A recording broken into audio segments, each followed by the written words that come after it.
Terima kasih Pak Ketua, pimpinan Komisi 3 yang saya hormati, Bapak Ibu anggota Komisi 3 yang saya banggakan, yang saya hormati Wakil Ketua MPR, ya, ada adinda saya tadi, dan juga saya hormati, banggakan Wakil Ketua Komisi 7 DPR, ya, Wakil Ketua. Ya.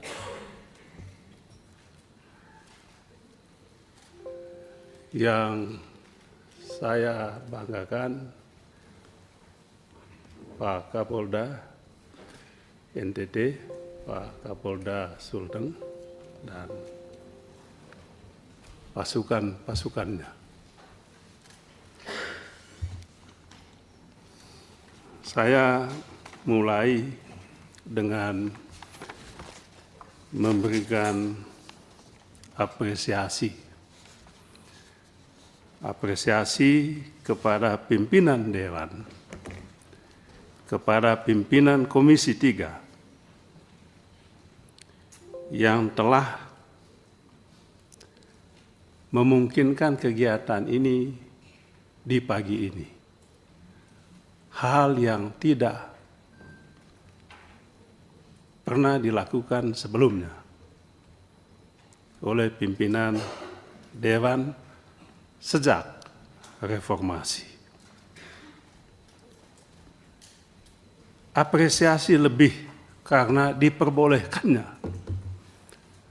pimpinan DPD, pimpinan majelis yang sangat kita banggakan, hormati, anggota DPR juga, untuk duduk menjadi pendamping masyarakat yang diwakili untuk menyampaikan pengaduan kepada lembaga Dewan yang saya hormati. Mudah-mudahan ini awal baru yang akan kita kembangkan terus ke depannya. Dan mohon dicatat, sayalah nanti yang akan pertama kali juga mengajukan permohonan setelah ini. Jadi pelapor. Untuk melaporkan dan mendampingi saya punya konstituen yang ingin menyampaikan masalahnya. Yang kedua, pimpinan yang saya banggakan. Kasus TPPO NTT bukanlah kasus yang baru terjadi kali ini. NTT dikenal sebagai provinsi yang menjadi surga untuk TPPO ini. Sekian ratus yang meninggal dunia. Dan kalau saya ingat Rudi Soik, saya ingat TPPO ini. Itulah sebabnya saya membantu penuh saudara Rudi Soik ini untuk menyampaikan apa yang menjadi permasalahan utama di daerah NTT ini. Jadi Rudi Soik adalah simbol bagi masyarakat NTT, sebuah provinsi yang dikenal paling miskin, terkebelakang, bahkan pernah dituding sebagai provinsi yang paling miskin.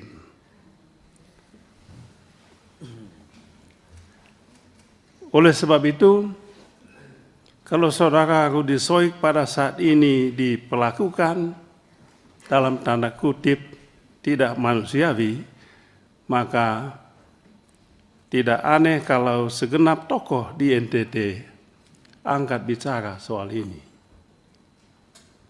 Apa betul saudara Rudi Soik melakukan hal-hal yang dituduhkan kepadanya? Saya ingat 15 tahun silam, saudara Rudi Soik juga dijebloskan ke Bui hanya untuk membela kasus TPPO ini. Dan saat itu saya juga menjadi anggota Dewan di Komisi 3. Dengan penuh keberanian saya mengunjungi saudara Rudy Soik di Rutan Kupang kala itu. Ketika tidak ada yang berani mengunjungi Rudy Soik, saya datang ketemu beliau di Rutan. Saya masih ingat Rudy Soik mencium tangan saya, Pak Ketua. Saya bilang, mengapa kau cium tangan saya? Kaulah Tuhan bagi saya, kata dia. Karena pada saat ini, dikala saya susah, Bapak datang ketemu saya. Itulah awal saya kenal Rudy Soik ini. Dan saya sampaikan, lanjutkanlah perjuanganmu. Bongkar ini pelaku-pelaku TPPO di NTT. Dan menurut Rudy Soik pada saat itu, TPPO di NTT ini tidak mungkin tumbuh kalau tidak ada backing-backingnya. Dan backingnya itu ada di mana? Backingnya ada di aparat penegak hukum. Itu katanya Rudy Soik pada saat ini. Ketiga, masalah pemecatan terhadap saudara Rudy Soik. Hanya karena ada kesalahan dalam penanganan kasus BBM yang diduga melibatkan pengusaha hitam setempat dan ditengarai bekerja sama dengan pejabat di lingkungan Polda yang kemudian dia dihadapkan pada sidang kode etik. Saya sampai saat ini tidak masuk di akal. Belum masuk di akal saya, Pak Kapolda. Saking tidak masuk akalnya saya menduga-duga ada apa sebetulnya ini?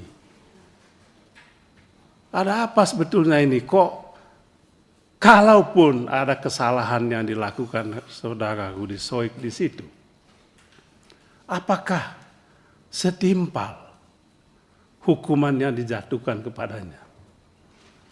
Oleh sebab itu Pak Kapolda, saya melacak-lacak ini. Ini kayaknya ada sesuatu di balik ini. Ada masalah di balik ini. Masalah itu saya temukan. Apa yang saya temukan? Yang saya temukan adalah orang yang dulu memasukkan Rudy Soik ke Bui, kasus TPPO ini ada di Polda NTT ini. Saya duga ini adalah balas dendam. Sayang, Pak Kapolda, saya kenal Pak Kapolda ini. Orang yang sangat bijak. Baru datang ke NTT juga. Mungkin tidak kenal situasi di NTT ini. Saya duga Pak Kapolda ini dikerjain oleh anak buahnya. Hanya untuk menghukum saudara Rudy Soik. Mengapa? Tidak masuk akal ini Pak Kapolda. Pemaparan soal kasus BBM ini. Kok sampai dia dipecat begitu? Yang benar aja lah. Masa nggak ada lagi yang lebih bijak lagi. Oleh sebab itu, pimpinan, saya sebetulnya sangat sayang pimpinan tertinggi institusi Polda di provinsi sampai dipanggil ke pusat begini. Hanya untuk mempertanggungjawabkan sebuah kekeliruan yang saya lihat tidak masuk di akal. Kecuali kalau Pak Kapolda mau membela anak buah, Bapak punya anak buah. Sayang Pak Kapolda ini diadili di sini, dipermalukan di sini. Apa tidak ada lagi cara lain yang lebih bijak untuk menangani masalah ini selain soal TPPO tadi? Jangan lupa sekali lagi saya ingin sampaikan, Rudy adalah representasi, simbol untuk masyarakat NTT. Oleh sebab itu, kehati-hatian dalam penanganan kasus Rudy Soik ini penting kita lakukan. Tentu saya tidak ingin mengintervensi soal hukuman yang diberikan kepada yang bersangkutan, tetapi adalah kewajiban kami untuk meminta pertanggungjawaban. Belum cukup masuk di akal sehat publik, Saudara Rudy Soik diberhentikan dengan tidak hormat hanya karena mengungkapkan pelaku pengusaha hitam yang menjual beli BBM subsidi. Ini pengkhianatan terhadap rakyat sebetulnya.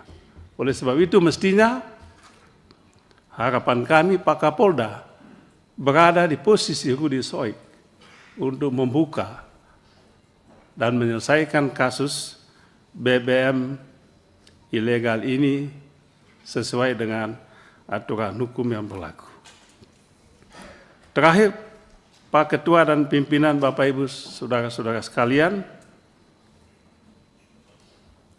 kami mengusulkan supaya kasus NTT ini, khusus pemecatan terhadap Saudara Rudy Soik, dibawa dalam pertemuan khusus dengan Bapak Kapolri dalam waktu yang tidak begitu lama, demi keadilan, demi tegaknya hukum, dan demi masyarakat NTT yang sama-sama kita cintai.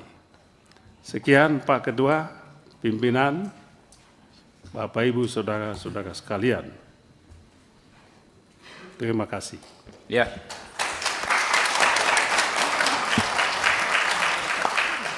Terima kasih Pak Beni Kaharman. Berikutnya Pak Syarifuddin Suding, Pak Suding dari PAN. Siap-siap nanti dari Golkar ditunjuk salah satu dari Golkar, ya silakan ya.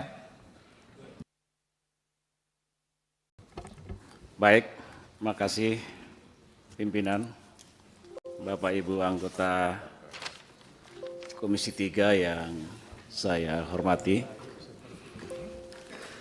Pak Kapolda NTT, Pak Kapolda Sulawesi Tengah, serta seluruh jajarannya yang saya hormati. Ada Ibu Saraswati, Komisi 7, Pak Akbar, yang saya hormati. Assalamualaikum warahmatullahi wabarakatuh. Selamat siang, salam sejahtera untuk kita semua. Pimpinan, di awal kita sepakat bahwa RDP ini bukan mencari salah benar, akan tetapi bagaimana niat dan semangat kita untuk menjaga institusi kepolisian yang sama-sama kita cintai sebagai mitra Komisi 3. Dan kalaupun ada persoalan yang muncul, saya kira ada suatu solusi ya, supaya ada win-win yang didapatkan dari situ. Pimpinan, pertama kita juga menyampaikan duka cita yang kesekian kalinya terhadap almarhum Bayu, Pak Kapolda Sulawesi Tengah, yang memang sebelumnya di Komisi 3 ini pernah di RDPU-kan, dan apa yang disampaikan, dipaparkan Pak Kapolda tadi, ya, saya menghargai itu, ya, progres yang sudah dilakukan, bahkan sudah menetapkan tersangka ya, terhadap pelaku dugaan terjadinya penganiayaan terhadap almarhum. Namun yang menjadi pertanyaan dan bagi kita semua sejak awal, ya, saya pun selalu bertanya-tanya Pak Kapolda, ya, kalau melihat dari kronologis kasus ini, ya, mulai dari laporan sampai pada meninggalnya yang bersangkutan, memang waktunya sangat singkat sekali. Ya. Laporan polisi itu masuk tanggal 29 September 2024. Lalu kemudian surat perintah penyelidikan di tanggal yang sama, hari yang sama. Surat perintah penyidikan tanggal 1 Oktober, sehari kemudian. Lalu kemudian surat perintah dimulainya penyidikan juga tanggal 1 Oktober dan dilakukan penahanan tanggal 2 Oktober. Ini kan singkat sekali prosesnya ini, ya kan? Mulai dari laporan sampai penahanan.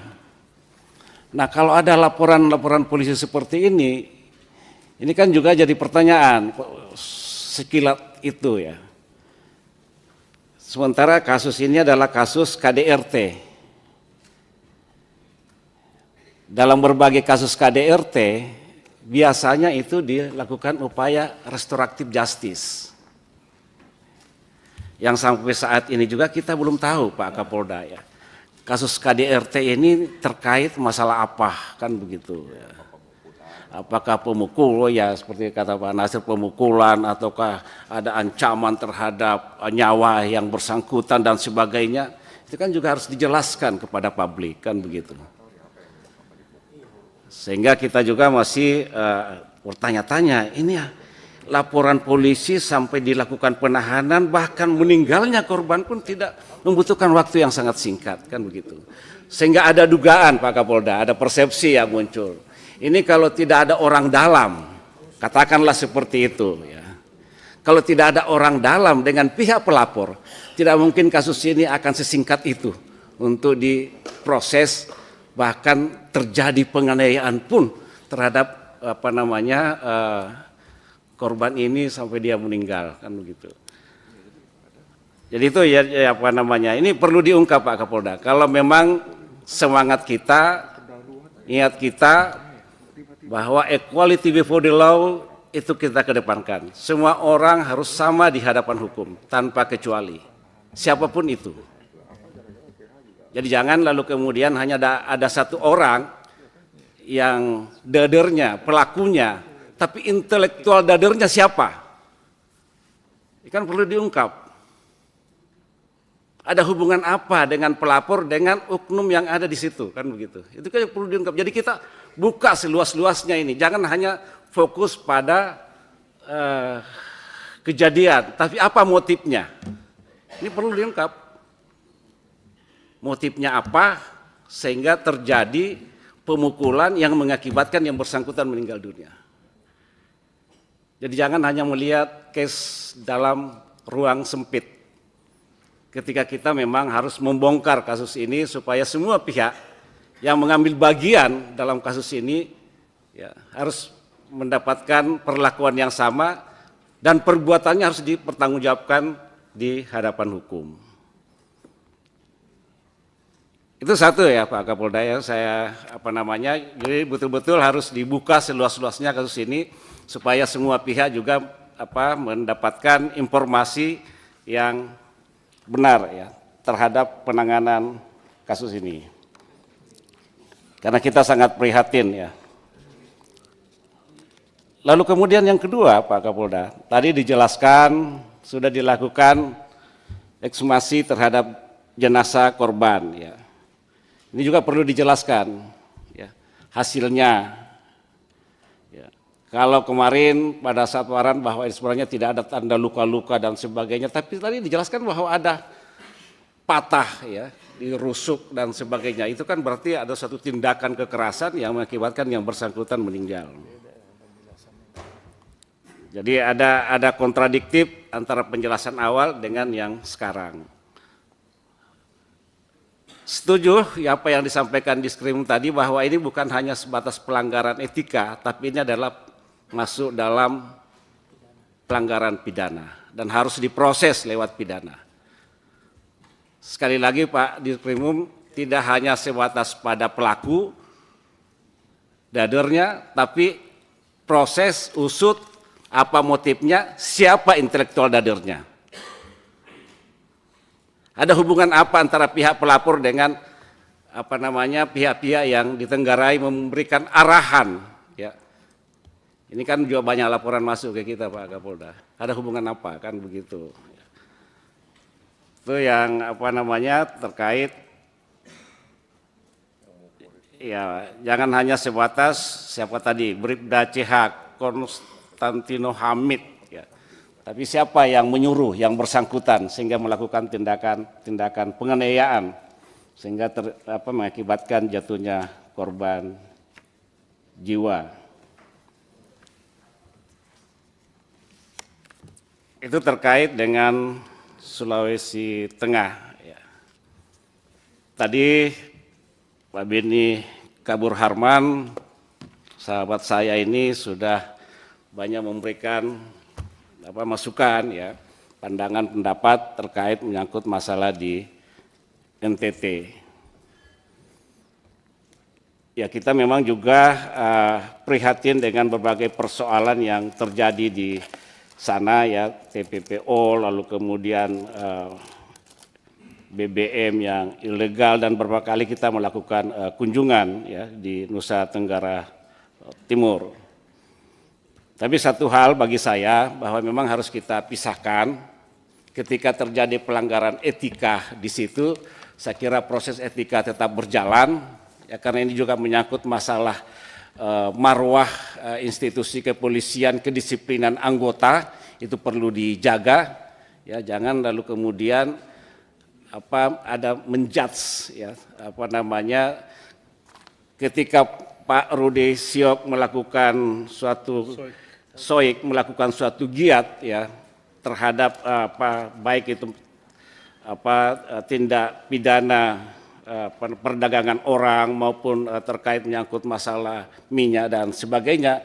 Saya kira sebagai tugas anggota kepolisian ada di situ, tapi ketika ada anggota melakukan pelanggaran etika, saya kira juga ada ranah tersendiri untuk dilakukan suatu proses. Kita tinggal melihat tingkat pelanggarannya di situ Pak Kapolda. Saya kira ini Pak Kapolda, pimpinan yang saya sampaikan. Terima kasih. Assalamualaikum warahmatullahi wabarakatuh. Ya, Waalaikumsalam warahmatullahi wabarakatuh. Selanjutnya Pak Tandra ya, Partai Golkar bersiap-siap dari Partai Gerindra, fraksi Gerindra. Terima kasih pimpinan. Assalamualaikum warahmatullahi wabarakatuh. Shalom, salam sejahtera untuk kita semua.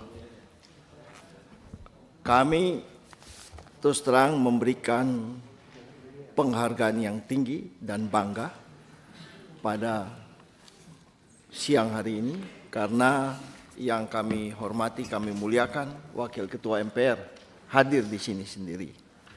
Yang kedua adalah Wakil Ketua Komisi 7 Ibu Saraswati hadir di tengah-tengah kita. Itu menandakan bahwa wakil-wakilnya sendiri menaruh perhatian yang luar biasa terhadap peristiwa-peristiwa ini. Kedua, kami dalam sanubari yang paling dalam ya mengucapkan turut berduka cita kepada almarhum Bayu Setiawan yang harus merenggang nyawanya. Ya. Sebenarnya Undang-Undang Dasar kita itu kan sudah berbunyi untuk melindungi segenap tumpah darah. Nah, ini Pak Kapolda kami terima kasih karena sudah mengambil tindakan tegas.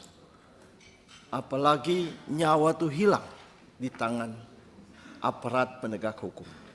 Maka ini juga kami juga mewakili keluarga ini meminta keadilan yang setinggi-tingginya bagi almarhum yang sudah meninggal.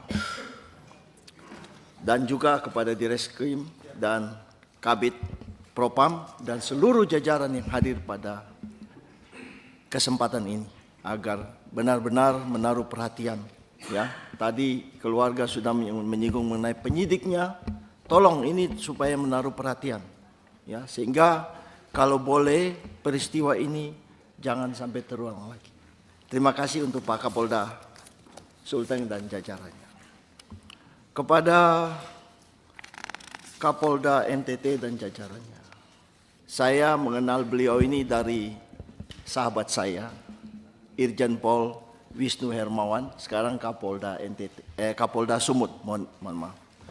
Beliau sering bercerita bahwa Kapolda Pak Daniel Silitonga ini orang yang lurus dan tegas, cinta dan sayang kepada bawahannya. Oleh karena itu, tadi memang saya terenyuh apa yang dikatakan oleh rekan saya, senior saya, Pak Beni Kaharman ini, Pak. Perdagangan orang. Pak, BBM ini kan negara kita subsidi, Pak. Berapa triliun rupiah yang kita harus keluarkan? Nah, kalau kita melihat bahwa kejadian sebenarnya antara pelanggaran etik dan BBM ilegal kan sebenarnya dua peristiwa yang berdiri sendiri, ya kan? Tetapi ini kemudian saling kait-mengkait. Nah, kalau boleh kami usulkan, pimpinan juga, agar sebenarnya Pak Kapolda dapat menyelesaikan ini. Kami mengusulkan bahwa terhadap pelanggaran etik silahkan. Tetapi kalau boleh Pak Rudi Soik ini jangan sampai dipecat. Itu permohonan dari kami. Sehingga ini juga bisa menjawab aspirasi dari masyarakat NTT, rasa keadilan. Tetapi Polri juga harus menegakkan disiplinnya. Kan begitu. Sehingga kalau ada pelanggaran disiplin silakan. Nah, ini yang kita ini. Lalu permintaan kami adalah kejar ini Pak Kapolda. BBM ilegal ini. Karena negara telah mengeluarkan begitu banyak triliunan rupiah. Nah, ini ada permainan yang bertahun-tahun. Lalu ini saling berkaitan sama TPPO nih. Ya, mohon maaf ya di sini saya sudah 15 tahun tidak pernah mau pergi kepada negara tetangga. Bagi saya ini penghinaannya. Nah, kita kalau tidak segera mengambil keputusan seperti ini, siapa lagi Pak Kapolda?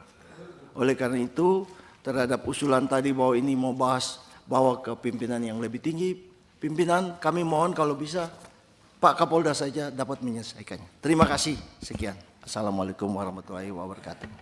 Ya, silakan berikutnya dari fraksi Partai Gerindra, siap-siap dari fraksi Partai Nasdem, nanti disiapkan siapa yang pertama mewakili Partai Nasdem. Izin Baik. Pak, PDI masih ada Pak, PDI kelewat kali Pak. Pak Safarudin, tadi di awal kami sampaikan bahwa kita berikan kehormatan pada rekan-rekan yang dari dapilnya dahulu. Pak Stefano kan dari PDIP, Pak. Mohon izin, Pak. Iya, dari PDIP. Nanti berikutnya kita putar lagi, Pak. Iya. Dari PDI Perjuangan. Oke, silakan. Yuk. Baik, terima kasih pimpinan. Assalamualaikum warahmatullahi wabarakatuh. Salam sejahtera, shalom, namo buddhaya, salam kebajikan. Yang saya hormati pimpinan dan juga seluruh anggota Komisi 3 DPR RI. Juga saya hormati Bapak Akbar, Wakil Ketua MPR, dan juga Mbak Saras. Selain beliau adalah Wakil Ketua Komisi 7, untuk di fraksi Gerindra beliau juga adalah salah satu pimpinan kami. Dan kami salut bahwa pada hari ini kami mendengar langsung pimpinan kami dapat mewakili untuk membela martabat seseorang. Ini yang sangat luar biasa. Yang saya hormati juga Bapak Kapolda Sulawesi Sulteng, Pak Kapolda NTT. Pertama-tama saya ingin sedikit membahas kilas balik dan ucapan bela sungkawa juga mewakili kawan-kawan sudah tersampaikan. Terutama juga kepada penasihat hukum yang sudah berjuang cukup panjang. Tapi sekali lagi, dari penjelasan dari Pak Kapolda Sulteng tadi sudah luar biasa. Namun yang perlu diingat, kejadian tersebut terjadi di kekuasaan wilayah kewenangan Polda NTT, Pak. Ya ini Polda NTT ya. Jadi ini yang perlu Polda Sulteng ya, Polda Sulteng. Jadi perlu menjadi satu yang perlu kita garis bawahi bahwa ke depan tentang di tempat penahanan maupun bagaimana sikap-sikap daripada para petugas itu harus menjadi perhatian Bapak, ya karena hal ini bisa saja terjadi berulang, ya, dan kalau terjadi berulang di Polda yang sama, ini akan sangat luar biasa, menjadi presiden yang sangat buruk. Gitu. Saya tidak begitu banyak mengomentari karena memang ini semua satu jalan, satu nafas antara penasihat hukum ya, dengan keluarga maupun dengan Polda sendiri, dengan pimpinannya. Langsung saja saya ke Polda NTT, Pak. Ada satu satu isyarat yang saya tangkap. Ibda Rudi ini rupanya merupakan salah satu personal yang boleh jadi kita bisa nilai sebagai otokritik dalam sebuah institusi. Karena kalau saya melihat dari pemaparan, adanya banyak perbedaan-perbedaan pendapat terkait dengan TPPO maupun dengan BBM. Jadi sebenarnya ini kalau kita lihat alur daripada kejadian-kejadian, ada suatu otokritik di institusi Polri sendiri, khususnya di Polda setempat, terkait dengan perilaku Bapak atau aktivitas Ibda Rudi. Ini tinggal perspektifnya saja. Kalau mungkin di perspektif di internal Paminal ada satu kesalahan yang sebagaimana kita ketahui telah didapatkan sanksi yang dihadapi oleh Ibda Rudi, yaitu PTDH. Namun ada satu keganjilan lagi, kalau kita melihat dari kulit luar saja, belum saya memperdalam bagaimana kejadian-kejadian yang sesungguhnya sehingga Ibda Rudi menghadapi atau mendapatkan sanksi PTDH tadi. Tetapi saya ada juga melihat dan sangat memperhatikan, saya dulu juga bekas praktisi hukum, ya kan, di Ibda Rudi pernah dilaporkan pencemaran nama baik. Pelaporan pencemaran nama baik ini, itu titik objek dalam pemeriksaan itu adalah apakah yang dilaporkan itu adalah benar, ya, dan apakah yang melaporkan itu tidak benar atau pelaporan palsu seperti itu. Nah, maka pendalaman dan pemeriksaan itu tentunya harus dapat ditelusuri apakah kebenaran pelaporan yang dilakukan oleh Ibda Rudi ini benar ada kejadiannya atau tidak. Memang betul bahwa Ibda ditetapkan sebagai terlapor, Ibda Rudi, yaitu telah melanggar atau bersalah. Betul itu, saya baca ini. Tetapi dalam pendalaman tersebut, apakah betul yang dicemarkan atau sebagaimana yang dituduhkan oleh Ibda Rudi kepada seseorang itu, atau si pelapor, itu benar-benar ada kejadiannya atau tidak? Ya.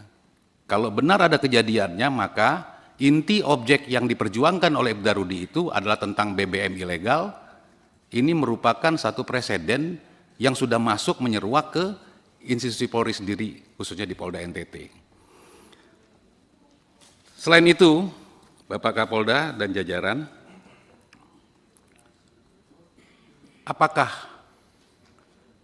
dengan kejadian Ibda Rudi di karaoke Masterpiece, ya, maupun juga dengan adanya pergi tanpa izin ke Jakarta 3 hari, ya, sebagaimana temuan yang sudah dilakukan, apakah sudah ada sebelumnya peringatan,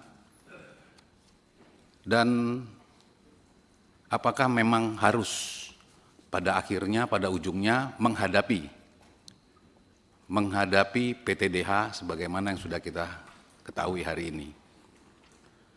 Sangat penting sekali kepada kita semua bahwa di setiap institusi internal itu memerlukan satu proses otokritik.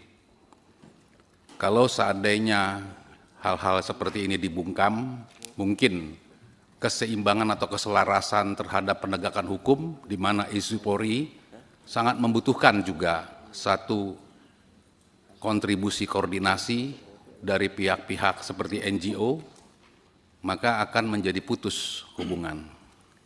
Dan sudah selayaknya yang sudah menjadi catatan-catatan seperti yang hari ini kita dengarkan, adanya pemain-pemain atau pengusaha-pengusaha hitam, mohon Pak, menjadi satu perhatian juga. Ya, kalau di mata masyarakat Ibda Rudi adalah sebagai pahlawan, sebagai informan terbaik, sebagai jembatani untuk penegakan hukum, ya maka kalau ada terbukti pengusaha-pengusaha hitam itu pun juga ternyata ada pelibatannya, kami berharap ada satu tindakan tegas, Pak. Ya. Saya kira itu saja, dan harapan kami dengan mekanisme yang mungkin berlaku di institusi Polri, ya kita berharap Ibda Rudi Soik dapat kembali beraktivitas sebagai anggota Polri. Demikian. Ya. Terima kasih. Saya mengingatkan teman-teman berikutnya menyebutkan nama ya. Ini Pak Bob Hasan. Beliau adalah Ketua Balik Pak Kapolda semua. Jadi beliau ini nasib perpanjangan usia pensiun Polri itu ada di tangan beliau, Pak. Jadi apa yang beliau sampaikan hendaknya dicermati betul, jangan salah-salah. Beliau tersinggung tertunda 5 tahun lagi tuh, Pak. Oke. Sebelumnya Pak Sudison Tandra ya. Dan berikutnya dari Nasdem siap-siap PKB. Nasdem. Kanan kiri, kiri kanan. Yap. Pimpinan. Ya.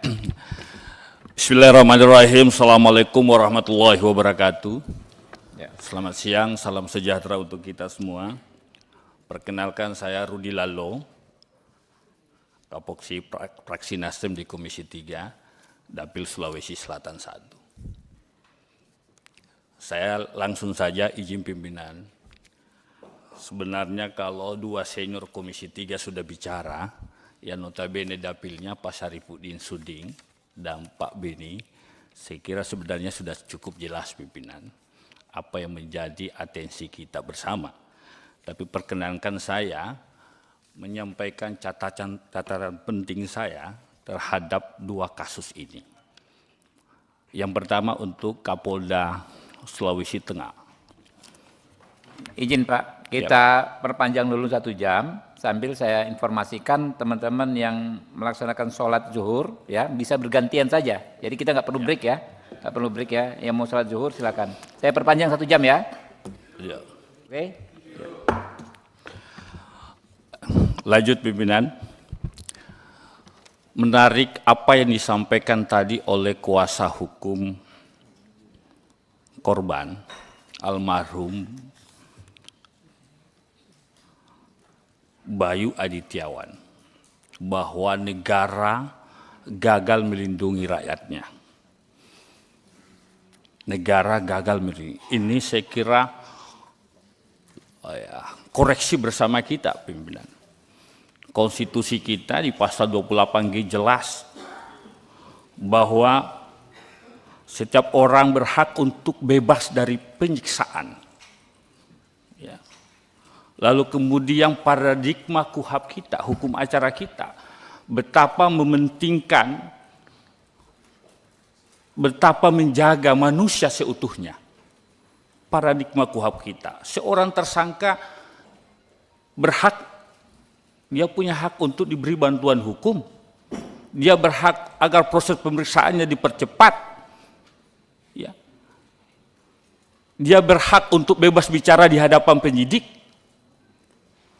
Sehingga ketika ada peristiwa yang kemudian orang yang disangka ini meninggal karena penganiayaan, menghilangkan nyawa, ini menjadi koreksi bersama kita. Bisa dibayangkan kalau alat negara, di mana konstitusi kita mendudukan polisi sebagai alat negara, yang di pasal 30 di konstitusi mengayomi, melindungi, melayani, serta penegakan hukum. Lalu kemudian terjadi peristiwa yang bagi saya ini memalukan. Karena itu catatan penting kami adalah siapapun yang terlibat dalam peristiwa ini harus diadili, Pak. Ya, apalagi adalah yang notabene adalah penegak hukum. Dalam asas universal hukum kita, fiat justitia paret mondus colfu puna par esto, keadilan harus ditegakkan, hukuman harus diberikan setimpal dengan perbuatannya. Ini catatan untuk Pak Kapolda Sulawesi Tengah. Yang kedua, soal Rudy Soik. Ini menarik dan menjadi atensi bukan hanya masyarakat NTT hari ini, tetapi sudah menjadi perhatian masyarakat Indonesia. Seorang yang polisi yang mengungkap, membongkar sebuah kejahatan, lalu kemudian dia diadili.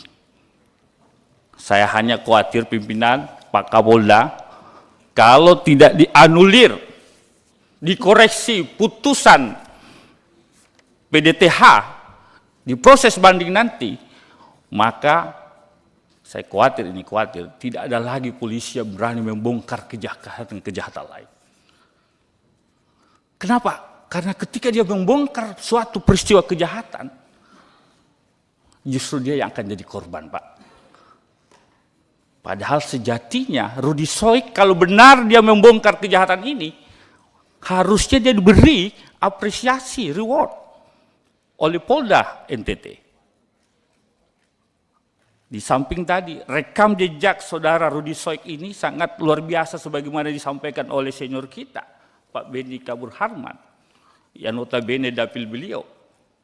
Karena itu Pak Kapolda, kalau benar ada yang backing BBM ini sungguh memalukan kita. Ini harus dibongkar, Pak. Bukan Rudy Soik yang harus jadi perhatian kita, tetapi apa yang telah dibongkar oleh saudara Rudy Soik ini yang harus ditelusuri mendalam oleh Polda NTT. Saya kira itu catatan kami dari fraksi Nasdem Pimpinan. Assalamualaikum warahmatullahi wabarakatuh. Waalaikumsalam warahmatullahi wabarakatuh. Pak Rudy juga ini namanya, keren sekali Pak. Pakai istilah bahasa Latin pula tadi ya. Top, ngeri kita.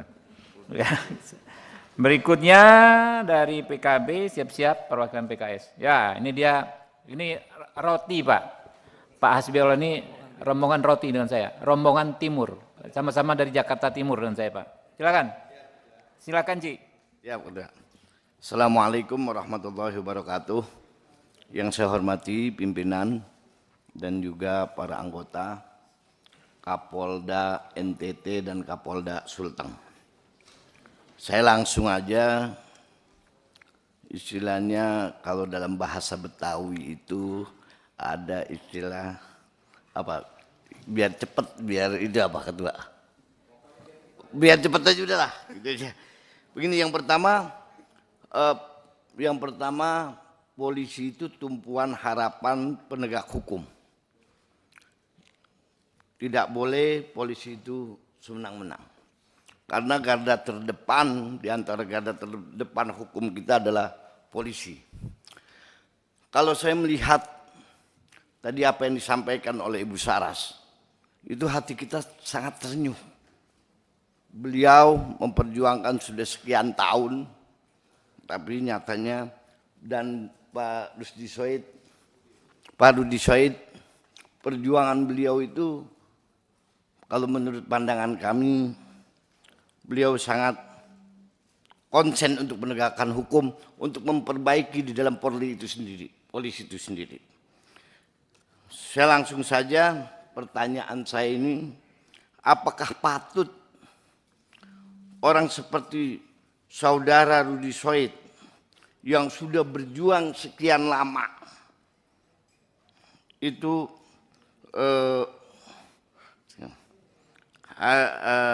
hanya kesalahan berkaraoke tapi dipecat, Pak. Padahal ada banyak kesalahan yang berat tapi hukumannya hanya dimutasi. Ini singkat Ketua. Dikit lagi Ketua, satu lagi. Izin Ketua. Mainkan. Iya, izin Ketua. Dan yang kedua untuk Pak Kapolda Sulteng. Yang Kapolda NTT belum selesai. Yang saya ada prasangka buruk di sini, Pak.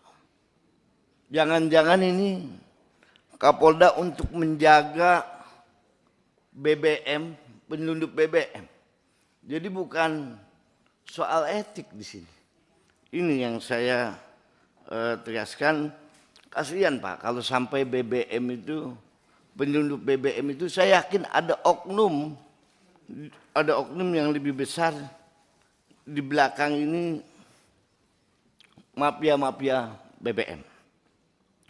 Yang kedua, untuk Pak Kapolda Sulawesi Tengah, sebaiknya Polda Sulawesi Tengah ini untuk memperbaiki sistem keamanan para tahanan, karena yang namanya tersangka belum tentu bersalah, baru dugaan. Belum ada putusan pengadilan, jadi ini pelanggaran hak asasi manusia.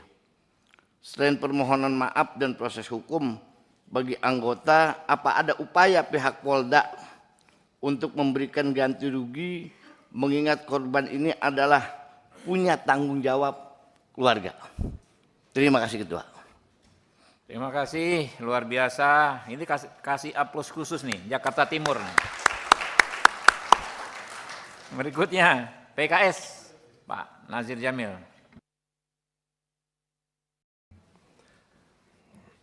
Terima kasih Ketua. Bismillahirrahmanirrahim.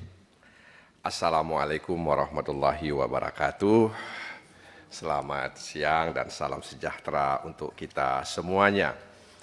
Kami dari fraksi PKS menyampaikan terima kasih kepada pimpinan rapat Dr. Habibur Rahman dan para wakil ketua Komisi 3 yang telah memfasilitasi RDP kita pada hari ini. Jadi Pak Kapolda Sulteng dan Kapolda NTT sangat layak memang kalau Dr. Habibur Rahman ini mendapat penghargaan Detik Award sebagai orang yang konsisten mengadvokasi masyarakat. Jadi itu bukan mudah untuk mendapatkan penghargaan itu.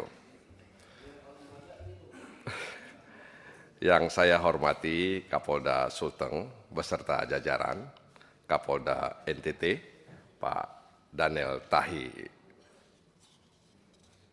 Silitonga. Memang kalau kita ingat Silitonga, ingat Edi Silitonga Pak ya. Dan juga Wakapolda Brigjen Awistiono yang hadir beserta jajaran. Saudara kami, ya, sesama anggota DPR, Ibu Rahayu Saraswati, ya, dan yang lainnya yang hadir di sini, tentu Wakil Ketua MPR Archandra Akbar bersama kuasa hukum daripada almarhum Bayu Adityawan. Dari fraksi PKS telah mendengar, menyimak apa yang disampaikan oleh Kapolda Sulteng, memang sangat miris, sangat kita sayangkan bahwa almarhum itu justru mendapat perlakuan seperti itu di institusi yang seharusnya melindungi dirinya. Dia merenggang nyawa justru di satu tempat di mana seharusnya dia dijaga, dilindungi. Tapi justru yang terjadi sebaliknya. Nah karena itu ada beberapa hal ya. Tadi saudara kolega kami Pak Sarifudin Suding juga sudah menyampaikan. KDRT-nya itu enggak disampaikan bentuknya apa, ya, apakah pemukulan atau penganiayaan berat dan lain sebagainya, sehingga yang bersangkutan itu harus dibawa kemudian ditahan.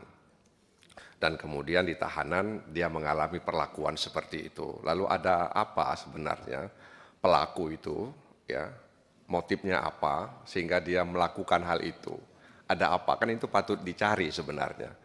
Kenapa dia kemudian mengambil inisiatif untuk melakukan kekerasan itu? Ada apa sebenarnya? Mengapa dia sangat perhatian sampai-sampai perhatiannya itu dia salah gunakan dengan memukul, bahkan menganiaya, sehingga kemudian korban merenggang nyawa. Kan itu dia. Ada apa sebenarnya? Nah itu yang kemudian tidak terungkap. Ya, ada apa sebenarnya? Apakah ada hubungan lain? Ya, sehingga dia begitu ya berinisiatif untuk melakukan itu. Ya. Oleh karena itu sekali lagi kepada pimpinan, barangkali perlu kita juga sampaikan agar aparat-aparat kepolisian yang ditugaskan di Tahti itu diberi bekal ilmu pengetahuan tentang bagaimana melayani tahanan. Selama ini terus terang saja mereka nggak punya itu. Ya, ilmu pengetahuan tentang tahanan. Kita kemarin mengesahkan undang-undang tentang pemasyarakatan. Kita kasih hak-hak tahanan. Apa hak-hak yang seharusnya dimiliki dan kemudian harus kita berikan kepada tahanan. Nah ini barangkali Pak Kapolda, ya perlu dipikirkan agar petugas-petugas kita, aparat kepolisian yang ditugaskan di Tahti itu diberi bekal bagaimana mereka melayani tahanan. Kalau sudah dikasih bekal, ya pengetahuan tentang melayani tahanan, memperlaku tahanan, lalu masih juga terjadi seperti itu bukan hanya dibina, tapi juga perlu dibinasakan. Ya. Nah, oleh karena itu ini barangkali catatan kami ya terkait dengan peristiwa itu dan tentu kami sangat prihatin, menyayangkan, turut berduka atas apa yang dialami oleh almarhum ya Bayu dan kita mendoakan agar yang bersangkutan ya diampuni segala dosa-dosanya. Oleh karena itu Pak Kapolda Sulteng mudah-mudahan ini bisa ya memberikan pelajaran agar anggota-anggota kepolisian yang ditempatkan di situ bisa mendapatkan bekal pengetahuan mereka tentang bagaimana melayani tahanan. Yang kedua ini untuk NTT ya.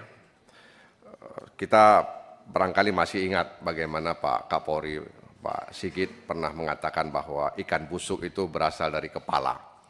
Ya, dan itu kemudian kalimat yang sama disampaikan oleh Pak Prabowo Subianto ketika beliau berpidato setelah pelantikannya di sidang MPR beberapa waktu yang lalu, tepatnya 1 Oktober 2024, bahwa ikan busuk itu berasal dari kepala.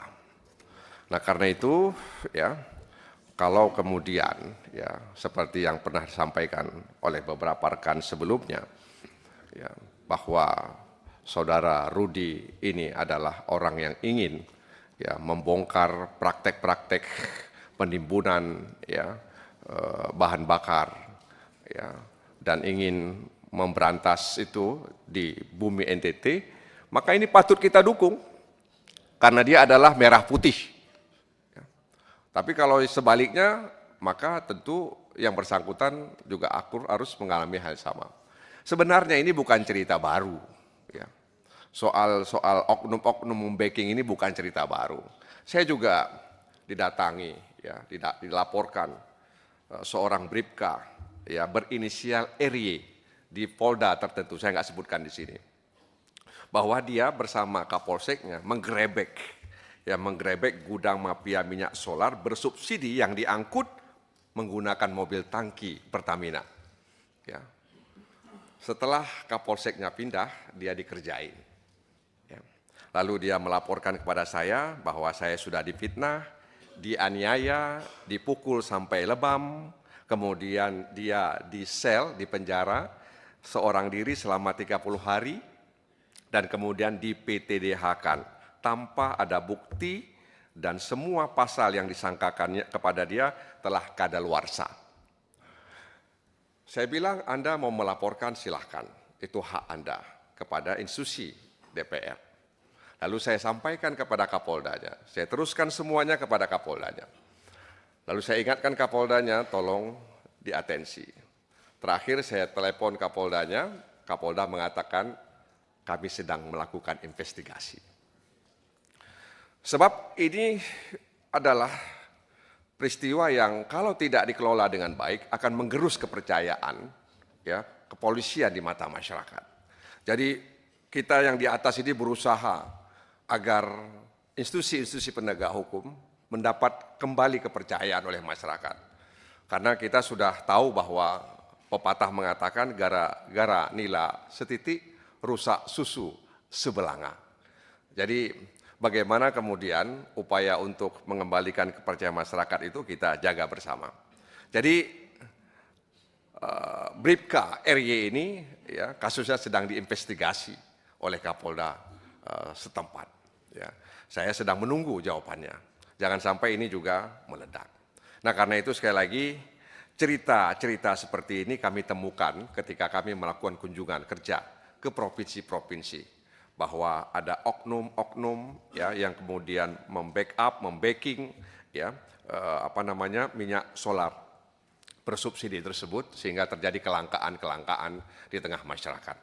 Nah, karena itu dalam kesempatan ini ya kami berharap agar pimpinan Komisi 3 DPR RI bisa semacam membentuk tim kecil ya agar kemudian kita bisa memberikan solusi kepada Kapolri ya sehingga kemudian peristiwa serupa tidak terulang kembali. Jadi ini patut kita tindak lanjuti karena ada dua pendapat yang berbeda ya. Ya, nah karena itu ini harus kita selesaikan ya. Dan di satu sisi kita harus menjaga institusi kepolisian sebagai institusi penegak hukum ya.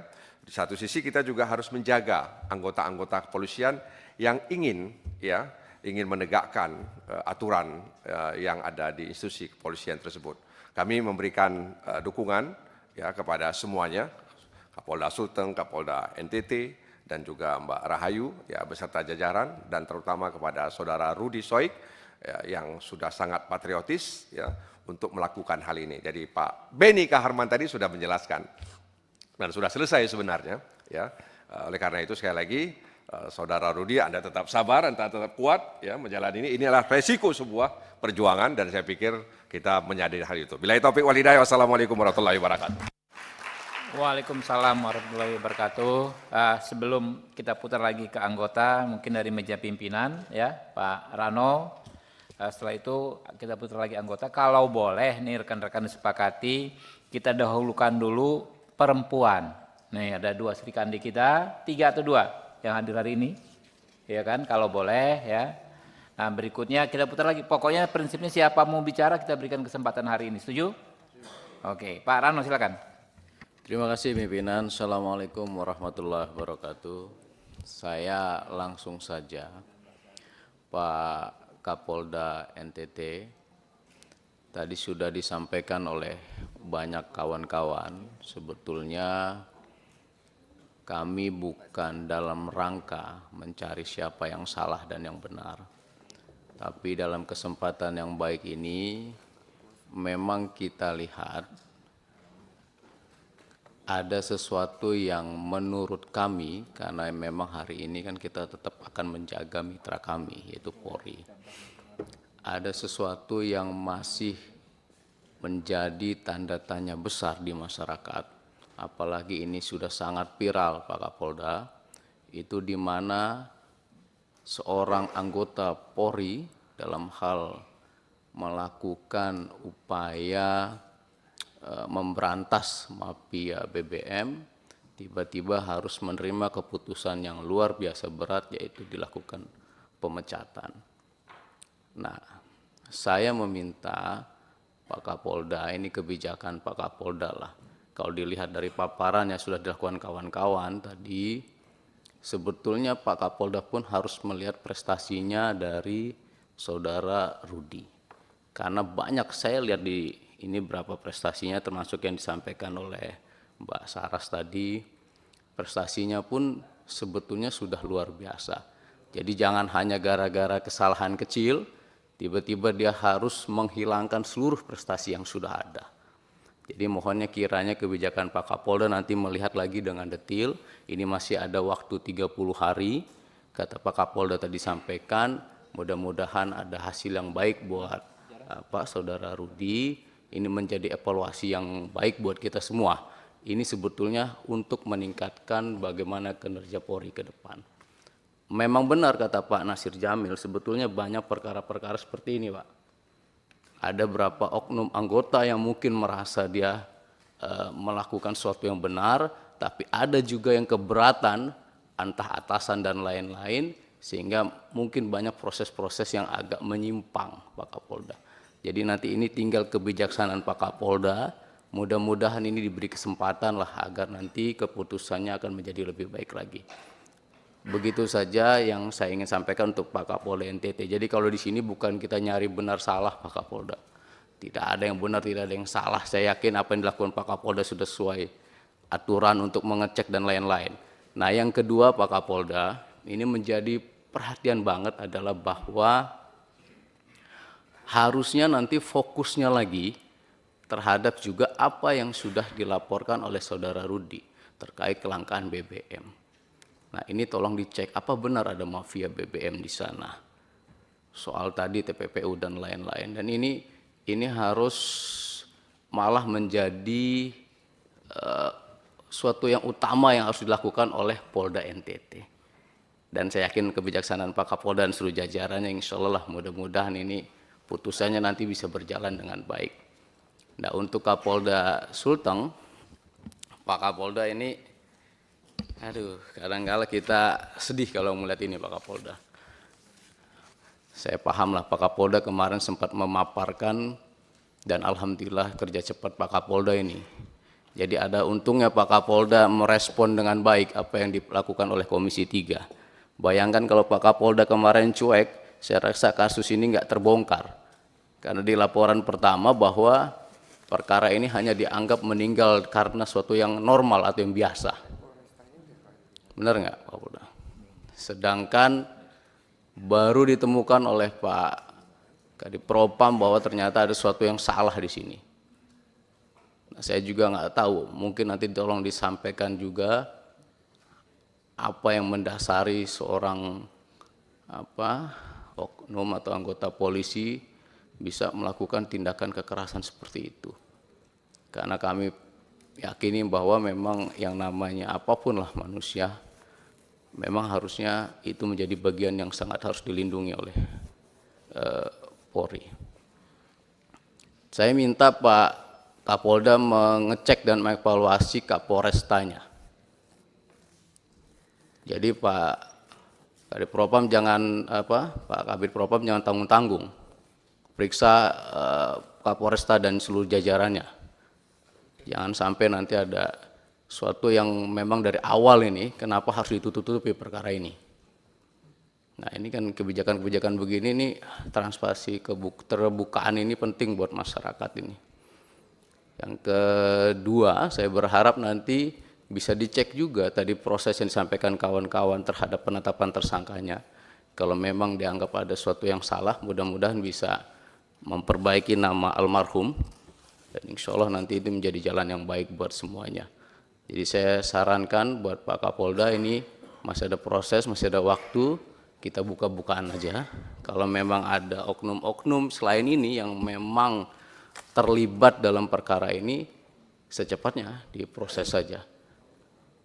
Terima kasih pimpinan, karena kadang-kala ini saya mohon izin buat kawan-kawan anggota, bahwa seharusnya pimpinan ini belakangan, makanya saya tunggu muter dulu baru saya diizinkan untuk menyampaikan sesuatu. Terima kasih sekali lagi. Assalamualaikum warahmatullahi wabarakatuh. Pak Dede berkenan menyampaikan? Ya, sedikit pimpinan, rekan-rekan mitra yang saya hormati, serta Mbak Sarah, pimpinan Komisi 7 dari Ketua TPPO dan Wakil Ketua MPR yang hadir. Apa yang disampaikan Mbak Sarah tadi tentunya juga perlu menjadi pertimbangan Pak Kapolda. Kalau sekarang infonya BBM lancar di sana, berarti kemarin kan ada subsidi ataupun sumbat di situ. Pak Kapolda lebih telusuri lebih jauh terkait Pak Rudi Soik, yang tentunya mungkin ada beberapa yang menjadi peringatan dari Pak Kapolda yang perlu menjadi pertimbangan Pak Rudi Soik, dan masukan juga buat Pak Kapolda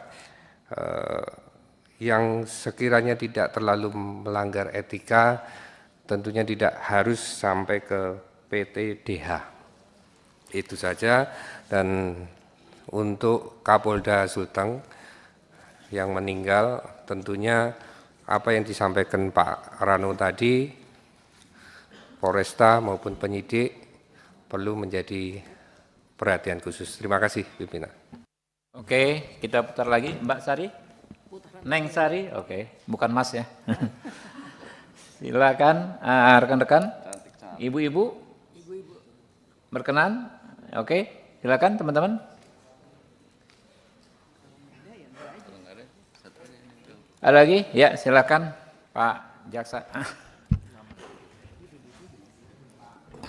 Terima kasih pimpinan atas waktu yang diberikan kepada saya.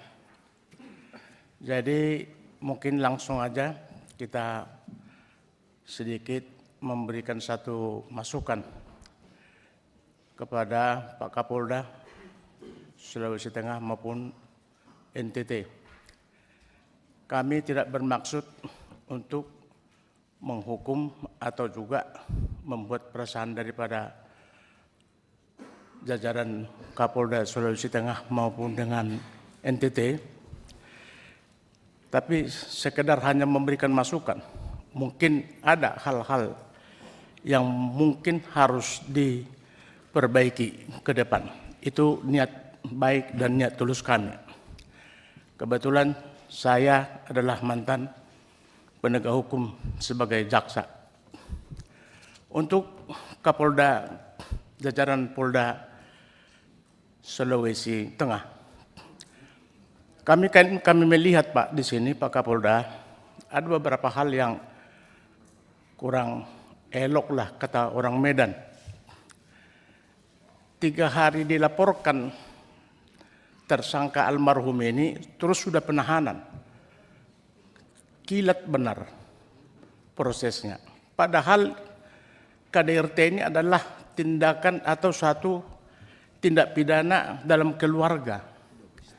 Ya, deliknya. Bukan perampok, bukan teroris, bukan yang lain-lain. Cepat banget. Di balik itu lagi, ini sudah ditemukan ada suatu unsur tindak pidana dilakukan ketika dia ditahan. Tapi proses juga, hukumnya juga ini sudah 1 bulan. Saya lihat tadi kronologisnya dari tanggal 27 September, sekarang udah 27 Oktober, sebulan. Tapi tindakan hukum juga belum dilakukan. Ini ada apa? Saya sependapat tadi yang dibilang tadi kawan-kawan terdahulu. Ada apa di balik ini?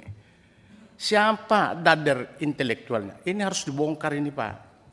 Pasti ada orang yang menyuruh melakukan. Apa hubungan daripada si pelaku ini kepada si Bayu ini? Apakah nggak ada hubungan hukumnya, nggak ada hubungan kekeluargaan? Empati juga saya kira nggak ada. Pasti ada orang-orang tertentu yang menyuruh melakukan kepada si tersangka ini. Apalagi melihat penganiayaan yang dilakukan terstruktur. Bukan ecek-ecek Pak, kata orang Medan. Ketemu karena dia nakal, melawan, pukul, tempeleng, selesai. Ini ke mulutnya dimasukkan apa, baru dipiting, dipukul, jatuhkan lagi. Ini sudah di luar daripada ya yang harus kita lihat seperti itu Pak. Tadi kalau kita lihat gambarnya. Oleh karena itu Pak Kapolda ini tolong optimal membongkar ini kalau kita masih perlu dipercayai oleh masyarakat. Udahlah, kita nggak boleh lagi main-main lagi, Pak. Ya, ini Pak Presiden kita kan sudah menyampaikan hal itu. Jangan kita tutupi. Segera tuntaskan, Pak. Siapa dader intelektualnya ini? Tak akan mungkin seorang ya si CH ini ya Kristianto Hamid ini melakukan itu dengan sesadis itu kalau tanpa ada yang menyuruh. Ini harus buka-bukaan Pak. Kalau kita mau transparansi supaya terbuka, supaya jelas di mata masyarakat. Ada apa sebenarnya ini? Ya, ini Pak Kapolda yang perlu sebagai suatu ya, masukan dari kami. Ya. Untuk NTT, Pak Kapolda, saya juga pernah tugas di NTT Pak, tahun 2013-14. Ada senior saya Pak Beni Kaharman, saya pun pernah dulu dimarah-marahin di sana kalau RDP. Pak Beni kita tahu Pak, kalau di NTT itu memang luar biasa Pak penderitanya. Apa yang disampaikan beliau itu tadi sangat ironis sekali. Teraniaya terus. Maka dibilang nasib tidak tentu atau kata. Kalau saya mengatakan nikmat tiada tara suatu saat NTT. Itu saya katakan waktu itu Pak. Ya, saya percaya itu ya, karena NTT ini menjadi tumpangan orang untuk makan nanti di akhir zaman lah, saya katakan itu. Perdagangan orang memang sangat luar biasa di sana. Sama juga dengan juga tadi perdagangan juga mengenai soal BBM ilegal. Saya juga kenal juga Pak Rudi Soekini juga. Dulu juga dia juga main BBM juga kok Pak, saya tahu kok. Tapi kecil-kecilan dia untuk makan. Dia untuk makan, saya tahu Pak. Karena saya pernah tugas di sana, untuk makan dia Pak, nambah-nambah mungkin gaji ya. Bukan seperti pelaku-pelaku yang banyak-banyak sekarang di NTT itu memang untuk kaya. Nah itulah sebenarnya tugas daripada kita-kita ini tidak pernah menyelesaikan itu dengan apa. Nah terkait kepada persoalan yang terjadi dengan Rudi Soek Pak. Saya lihat di sini Pak ada mislingnya Pak. Nggak jelas. Dia ditangkap, ada laporan karena dia karaoke siang-siang dengan Kasak Serse. Padahal menurut penjelasannya dia hanya pengen mau klarifikasi sama Kasak Serse ini, ada enggak kau terima uang ini? Karena ini ada perintah mau tangkap. Kan kira-kira demikian Pak. Kenapa ini kok dibelokkan ke soal yang lain-lain? Ini kenapa enggak tuntas? Ditanya dong Kapolresnya, betul ada enggak surat perintah untuk memeriksa BBM ilegal ini? Mana surat perintahnya? Saya yakin memang itu ada kekeliruan daripada saudara Rudi Soekini. Ya, ada ya kelalaian. Tapi pantas enggak dengan kasus seperti ini dia harus dipecat? Itu yang menjadi pertanyaannya juga. Saya kira enggak pantas, Pak. Kenapa enggak dipindahkan dia? Kayak dikasih SPN aja, dia sekolah di Jakarta ini, saya kira udah senang dia itu. Ya, naik pangkat lagi di SPN gitu loh. Kenapa mesti harus dipecat? Ya, memang beliau pegiat daripada dari dulu juga saya udah dapat informasi dia suka pegiat daripada untuk anti daripada trafficking. Cuman tangannya dia nggak kuat. Ya, karena dia bawahan. Cuman suara sana sini, suara sana itu aja dia. Kalau si Rudi Soek ini, kalau untuk memberantasnya nggak kuat dia. Kenapa? Karena ini SOP-nya ada. Nah inilah yang mungkin kami sayangkan Pak. Transparansi daripada Propam untuk menyelidiki, memeriksa perkara daripada Rudi Soek ini nggak terbuka dengan jelas. Jadi kami anggap ini adalah sebenarnya sangat sumber sekali. Pak Kapolda langsung memberikan pemberhentian dengan tidak hormat. Oke lah, kalau memang dia tidak datang ya pada saat penjatuhan hukuman yang pertama, yang kedua, ya. Tapi saya kira perlu ada waktu lagi. Dipindahkan saja dia, langsung pindahkan, berangkatkan. Ya, saya kira supaya ini jangan menjadi meluas, dia pun menjadi mungkin ada kesempatan untuk memperluas dia punya sosial media untuk bicara yang lain-lain. Ada kesalahan-kesalahan daripada Rudi Soek ini Pak. Tapi saya lihat prosedur dari penanganan kita pun tidak langsung ya bulat atau kuat sehingga membuat ini menjadi perhatian masyarakat. Saran kami Pak, mungkin ya apa yang juga disampaikan dari teman-teman, tolong ditinjau kembali ya dalam penghukuman ini tidak seimbang. Mari apa yang menjadi sekarang ini sudah di media sosial kita ya, trafficking ya, solar bersubsidi yang merajalela di NTT itu bukan rahasia umum lagi Pak. Kita marilah kita berantas dengan baik. Kita akan dukung, saya kira juga dengan Pak Beni Kaharman ini, waduh, pegiat hukum yang sangat luar biasa nih, abang saya ini. Kita akan siap, ya akan membantu daripada mendukung kegiatan yang diberikan oleh aparat keamanan, terkhusus Pak Kapolda di jajaran Nusa Tenggara Timur. Saya kira demikian Pak, tambahan dari kami. Terima kasih. Terima kasih Pak Mangihut Sinaga. Masih ada lagi rekan-rekan Pak Adang. Nah, ini yang mulia. Jadi Pak kalau di MKD, Mahkamah Kehormatan Dewan, panggilannya yang mulia. Yang mulia Pak Adang Darajatun. Baik, terima kasih pimpinan dan menyingkat waktu kepada seluruh yang hadir pada ruangan ini. Saya mencermati seluruh masukan-masukan yang disampaikan anggota maupun penjelasan dari Kapolda. Saya hanya ambil esensinya saja. Saya ingin kepada Polda Sulawesi Tengah hari ini saya memberikan apresiasi ya tentang kasus yang sudah terbongkar itu. Tapi kalau dibandingkan dengan pertemuan pada Zoom yang lalu, ada suatu proses yang sangat jauh berbeda gitu ya. Nah, apa artinya yang ingin kami sampaikan? Untuk masalah-masalah atau kejadian-kejadian yang akan datang, baik kepada Polda Sulawesi Tengah dan juga saya titip pada kesempatan ini kepada Polda-Polda lainnya, jadi proses itu betul-betul didalami. Tadi teman-teman banyak menyampaikan apa latar belakang pelaporan dan sebagainya. Dan kalau kita mendengarkan Zoom yang lalu, malah sempat ada anggota Polda yang ditegur oleh anggota Komisi 3 karena sikapnya yang kurang mencerminkan keseriusan di dalam memproses kasus ini. Nah, ternyata setelah dilakukan suatu proses ulang, otopsi dan sebagainya, kasus ini terbuka dengan jelas. Sehingga malah terbukti pelakunya adalah anggota Polri sendiri sebagai anggota di bidang tahanan. Jadi titipan saya, esensi dari titipan saya untuk Kapolda Sulawesi Tengah dan juga mungkin didengar oleh Polda-Polda lain, ini suatu pengalaman untuk Polri bahwa yang akan datang itu betul-betul sejak awal laporan polisi sampai proses lidik-sidik itu betul-betul diawasi.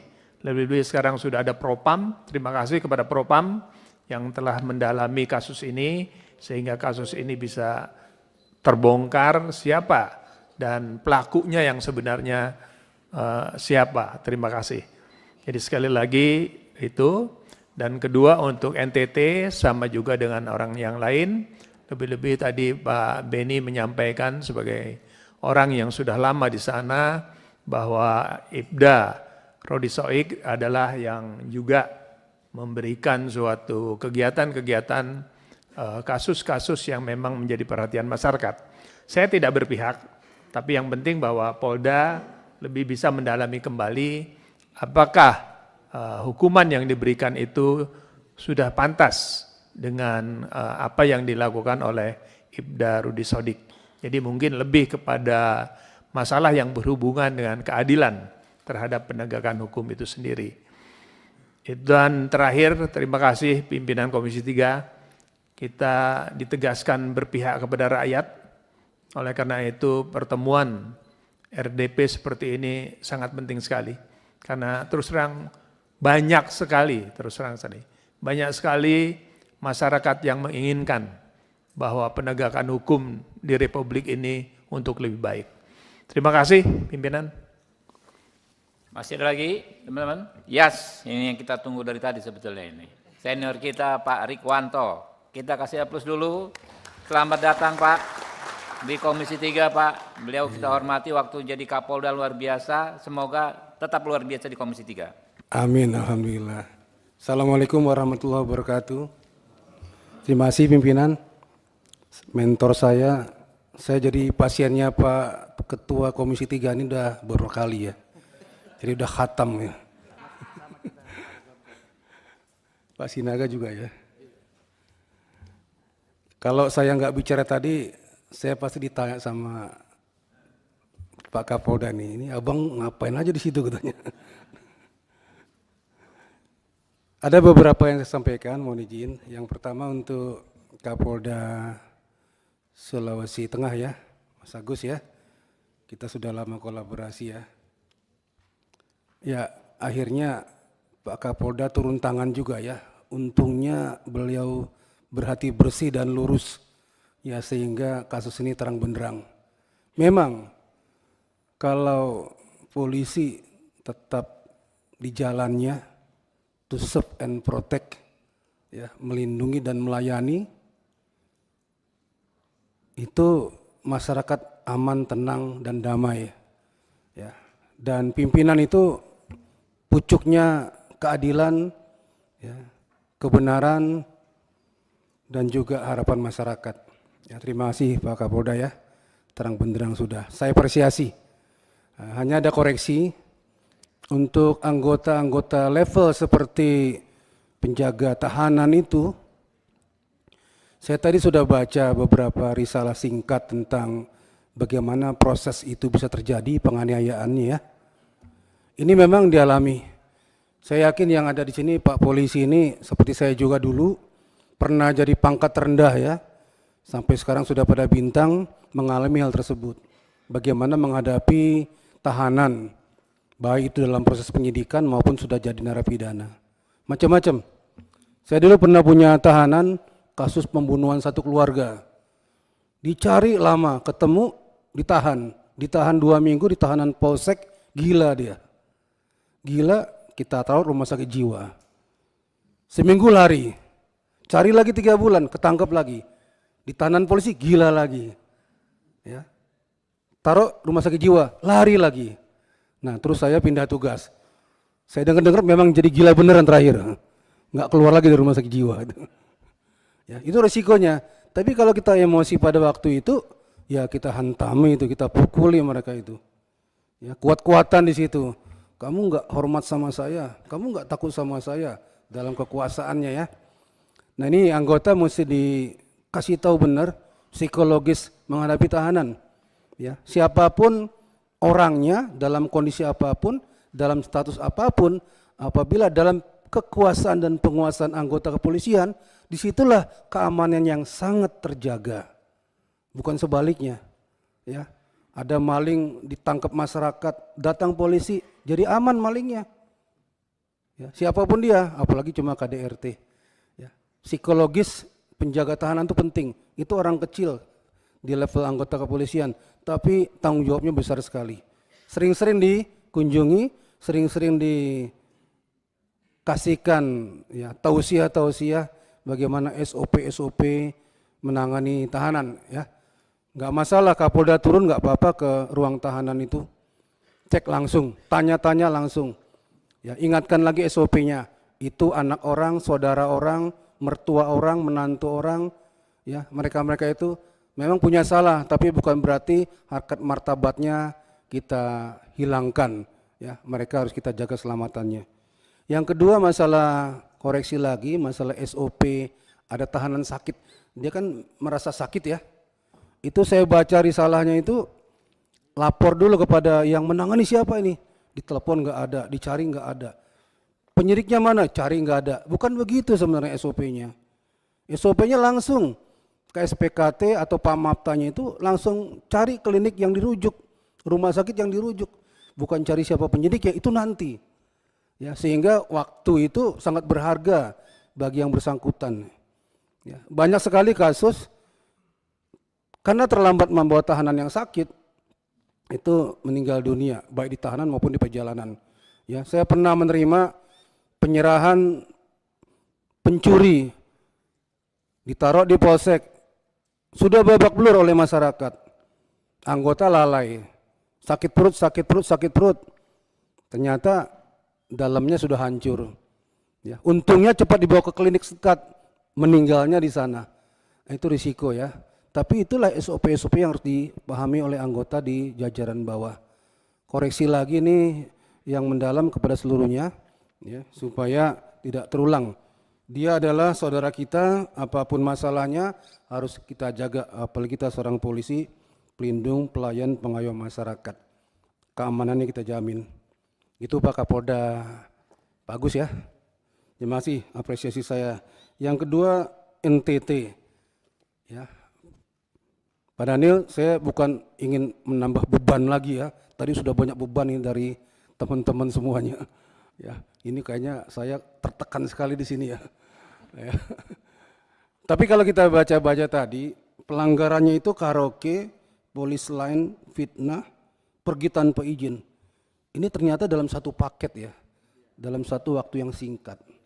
Kalau istilahnya alat bukti itu saksi ya, saksinya 20 ya, satu saksi dianggap ya, satu alat bukti ya.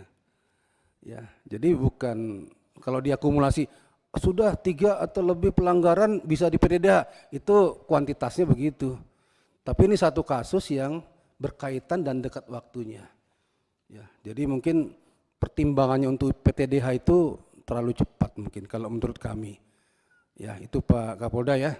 Jadi mengacu kepada aspirasi banyak pihak, melihat kasusnya, kemudian hal-hal teknis yang berkaitan dengan pemeriksaan, mungkin bisa dipertimbangkan kembali ya tentang status Pak Ibda Rudi Soik ini ya.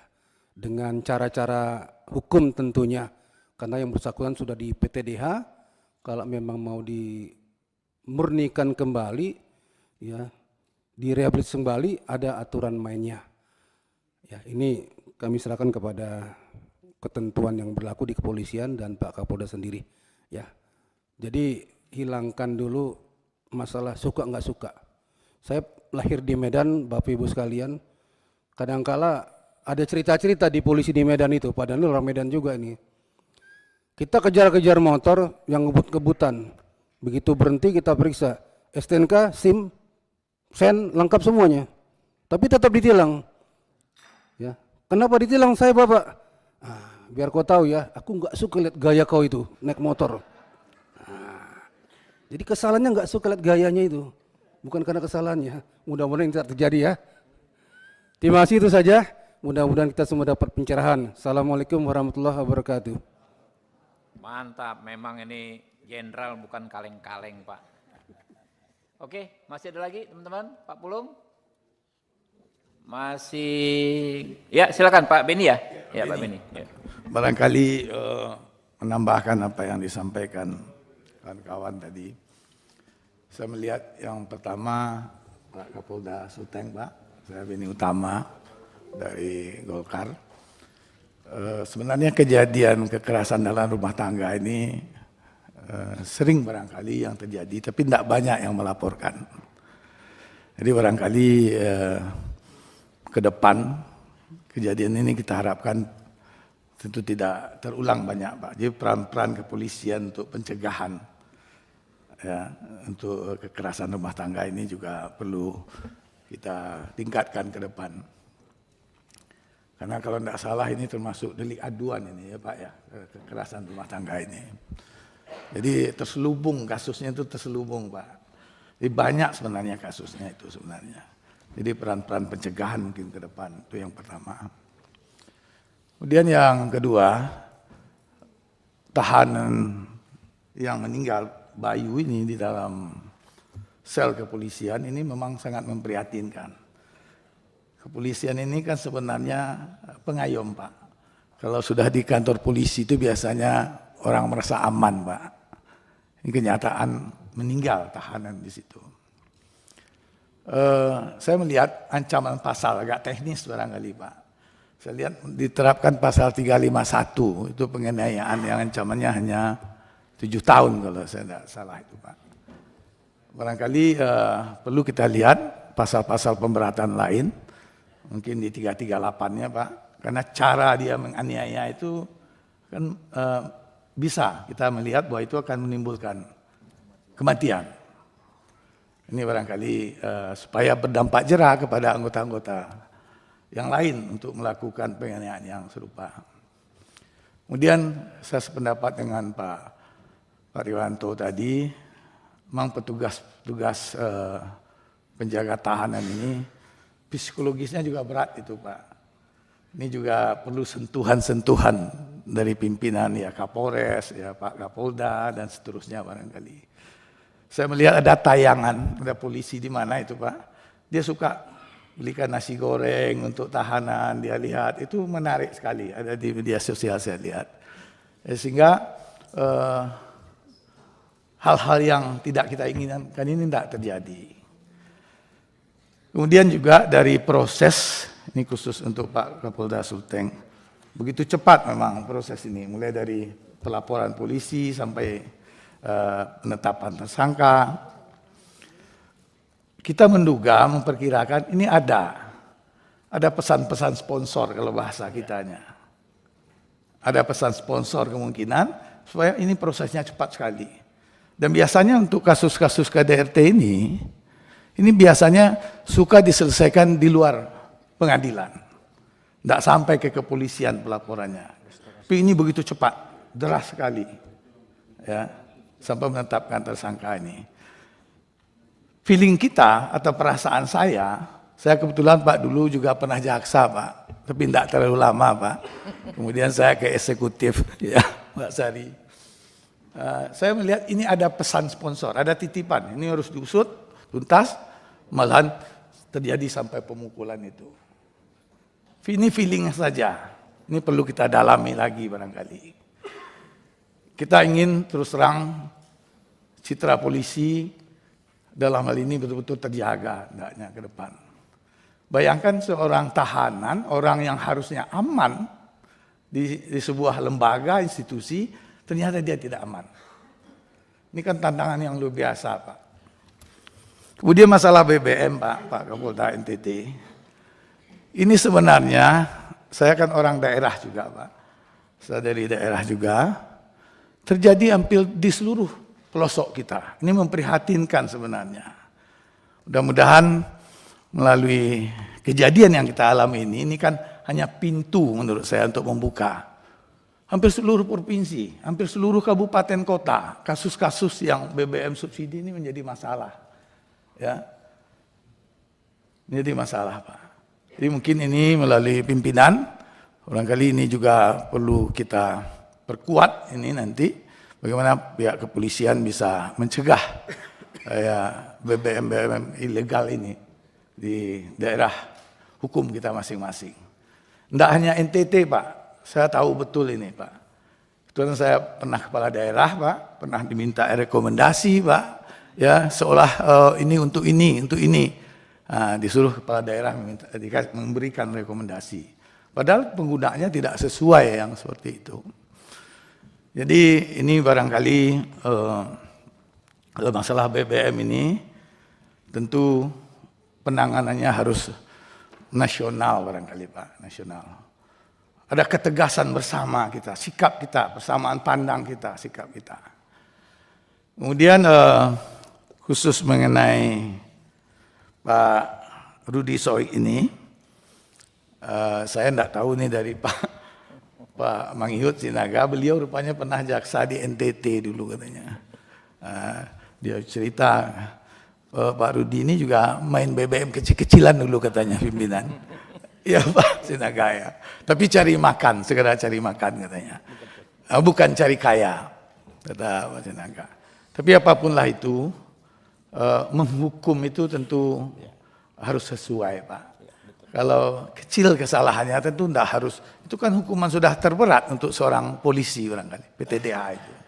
Barangkali saya termasuk kamilah dari fraksi Golkar, juga mohon ini dipertimbangkan ya, dengan mekanisme yang ada barangkali.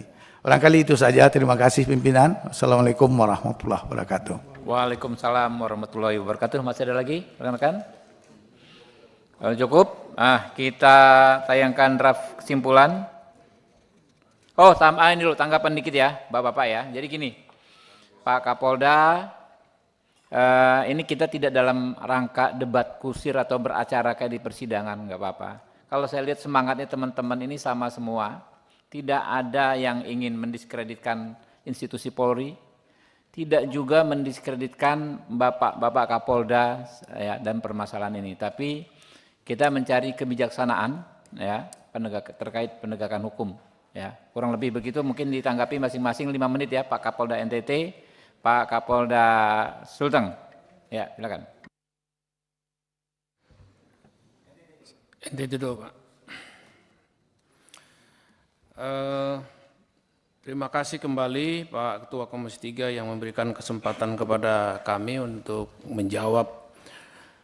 Saya kira dari semua atensi dan perhatian dari para senior kami, para anggota Komisi 3 terhadap proses yang dilakukan untuk kasus ataupun kode etik dari Ibda Rudi Soik, itu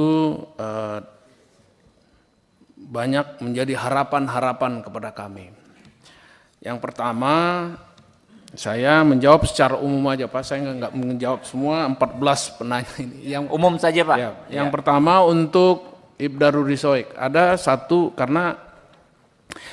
anak kecil bilang kepada gurunya, Pak Guru, ini anak ayam yang di tangan saya ini hidup atau mati?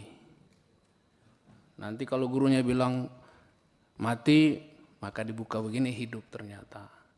Tapi kalau gurunya bilang itu hidup, dimatikan sama dia.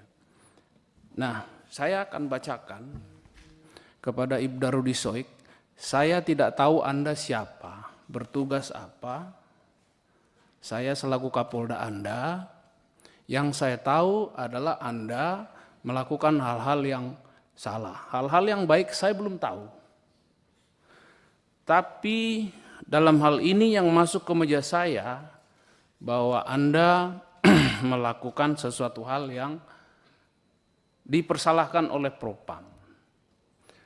Kemudian lanjut kepada sidang kode etik karena menurut PP nomor 1, PP nomor 2 tahun 2003, kalau lebih dari minimal 3 pelanggaran disiplin bisa di sidang kode etik untuk PTDH. Dan ini sudah sampai di meja saya, Anda sudah dijatuhkan hukuman untuk PTDH dan sekarang tergantung kepada saya untuk memilih hakim-hakim yang akan memutuskan sidang banding. Memilih sidang banding, komisinya akan saya pilih siapa yang kira-kira tepat. Dan setelah itu mereka punya waktu lagi 30 hari untuk mempelajari memori banding Anda. Dari semua pelajaran yang diberikan ataupun informasi yang diberikan kepada saya bahwa sebanyak persoalan yang dituduhkan kepada Anda, satu pun belum pernah ada dilakukan tindakan hukum kepada Anda. Belum pernah melakukan penerimaan terhadap tindakan hukum. Silakan seperti yang saya katakan tadi itu, kalau Anda mau lanjut atau tidak di anggota kepolisian ini, itu tergantung kepada Anda. Ya, saya sampaikan kepada nanti hakim sidang, silakan pertimbangkan dengan baik. Itu satu. Yang kedua, ada apa Pak Beni? Pak, mohon berkenan interupsi. Interupsi terkait yang disampaikan. Terkait yang disampaikan. Ya, silakan. Maaf Pak ya. Saya punya usulan, kalau berkenan, jangan ada penjelasan, jangan ada kontra narasi lagi, kontra argumentasi lagi. Supaya saya rasa tadi tugas kita ini yang kita minta beliau memberikan penjelasan, kita bisa mengerti. Ya, kemudian dari pihak Rudi Soik juga tadi sudah begitu. Jadi supaya nanti jangan ada bantah membantah. Yang penting bagi kita sudah paham, lalu kita proses sesuai dengan aturan saja. Itu selesai Pak Ketua. Oh, ya, baik. Mungkin maksudnya closing statement saja Pak. Closing statement secara umum saja ini Pak. Kami menyampaikan konsistensi. Jadi kami akan menyidangkan ulang dengan pertimbangan-pertimbangan yang disampaikan oleh hari ini. Itu yang pertama. Kemudian yang kedua, terhadap isu BBM sama isu TPPO, itu bagi saya selaku Kapolda, silakan Ibda Rudi Soik atau siapa saja yang ada di ruangan ini menyampaikan kepada kami kalau ada isu tentang pemain TPPO, pemain BBM, silakan datang ke saya atau saya akan datangi siapa orangnya, akan kita selesaikan. Karena sekarang ini memang saya sedang membentuk juga gugus tugas bersama-sama dengan PJ Gubernur untuk bisa kami berkontribusi menyelesaikan kasus yang besar ini, khususnya TPPO.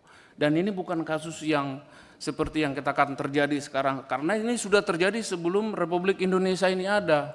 Orang NTT sudah ada di Malaysia semenjak tahun 1937. Indonesia belum ada. Jadi kami menyelesaikan ini mulai dari akar rumput. Jangan sampai nanti justru sebaliknya yang kami temukan adalah data yang sebaliknya gitu. Jangan sampai kaget gitu. Jadi ini siapa saja yang mempunyai informasi ataupun cerita-cerita ataupun bahan-bahan baik itu pemain TPPO maupun pemain BBM, saya akan datang untuk menjemput bola, kita selesaikan. Dan saya akan bertekad karena memang saya ditugaskan Kapolri di NTT, salah satu tugasnya adalah untuk TPPO dan BBM itu. Oke, cukup ya Pak Kapolda NTT. Selanjutnya Pak Kapolda Sulteng. Mohon izin ini sekaligus sebagai closing statement. Yang pertama, kami mengucapkan atau menghaturkan ucapan terima kasih yang sebesar-besarnya atas undangan, atas kesempatan untuk dapat menyampaikan klarifikasi, sekaligus menerima masukan, sumbang saran, pengayaan cakrawala berpikir kami di dalam melaksanakan tugas.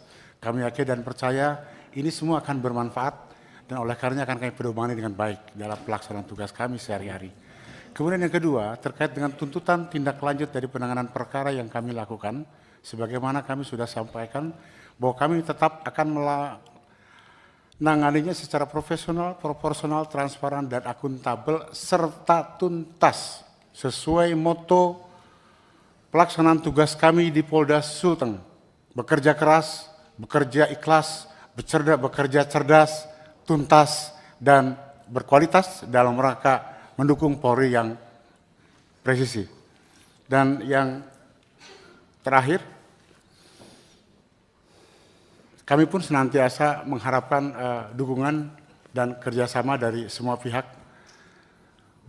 turut secara bersama-sama turut mengawasi agar apa yang kami lakukan bisa on the track, bisa terlaksana sesuai dengan harapan masyarakat, dan mudah-mudahan kita bisa segera menuntaskannya, memberikan kepastian hukum, memberikan keadilan di tengah masyarakat dan kemanfaatan hukum itu sendiri. Terima kasih. Wabillahi taufiq wal hidayah. Wassalamualaikum warahmatullahi wabarakatuh. Waalaikumsalam warahmatullahi wabarakatuh. Ya, rekan-rekan minta tolong pimpinan izin. Dari sudut sini pimpinan, kami dari pengacara Rudi Soe pimpinan, kami diminta waktu. Kalau ya, diperkenankan gimana? kami juga bicara sedikit. Saya pikir Pak sudah tadi disampaikan oleh Mbak Rahayu Saraswati ya. Nanti mungkin bisa tertulis Pak. Kita sudah mau ke kesimpulan. Ya, saya pikir cukup Pak ya. Ya. Jadi minta tolong dipersiapkan kesimpulannya. Jadi rekan-rekan semua, kesimpulan ini kita kita ingin mencari solusi tanpa tendensi mendiskreditkan institusi atau orang ya. Pak, 5-5-nya saja ditampilkan. Ya, bisa dibaca ya. Bisa dipoto. Nggak kebaca. Ya, Mbak Sari minta tolong dibacakan yang nomor pertama. Judulnya apa judulnya nih? Judulnya? Judulnya diangkat dulu judulnya. Kesimpulan rapat dengar pendapat Komisi 3 DPR RI dengan Kepala Kepolisian Daerah Sulawesi Tengah dan Kepala Kepolisian Daerah Nusa Tenggara Timur masa persidangan 1 tahun sidang 2024-2025 pada hari Senin 28 Oktober 2024.